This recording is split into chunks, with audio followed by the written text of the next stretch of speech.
Kaixo eta ongi etorri jakinunera. Gaurko bideoan logaritmoak birpasatuko ditugu.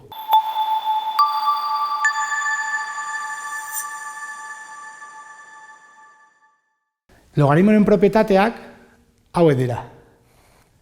Eta ariketa honetan, jakinik logaritmo oinarri bika 0 dela, kalkulatu behar dugu hau.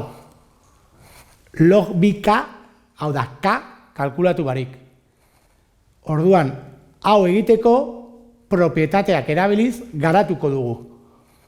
Orduan, hemen lehenengo eta behin zatiketa bat dago. Zatiketa bat dago, kenketa jarri aldugu.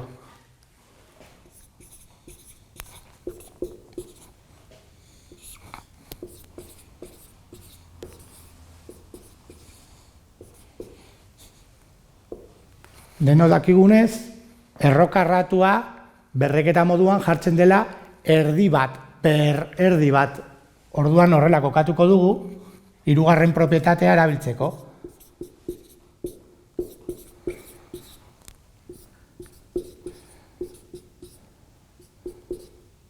Eta orain, berretzaile horiek jeisteko hirugarren propietatea erabiliko dugu. Orduan, berretzailea kokatzen da aurrean, biderkatzen. 3 hemen kokatzen da,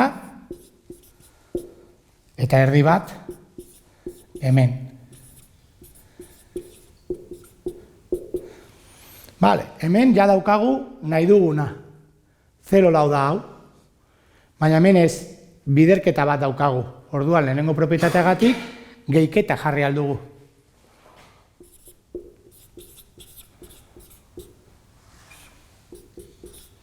Gehiketa hori jartzeko, hemen parentesia jarriko dugu.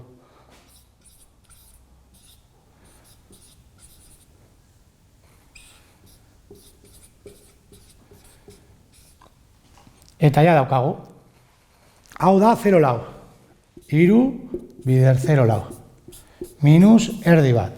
Vale, logaritmonen esainarekin edo kalkulagailu bat erabiliz, 128 da 2 ber 7, eta logaritmoaren esanahia da berretzailea bilatzea. Orduan, hemengo soluzioa da 7. Eta gero hemen berriro daukagu enuntziatuan dagoena, 0 lau. Eta orain da hau kalkulatzea. 1,2 minus 3,5 7 erdiren, eta hemen minus 0,2. 3,5 ken 0,2 minus 3,5 minus 0,2 minus 3,7 gehi 1,2 minus 2,5. Hau izan da dena, mila esker ikusteagatik, eta gogoratu, sare sozialetan eta web orrian jarraitu jakindun.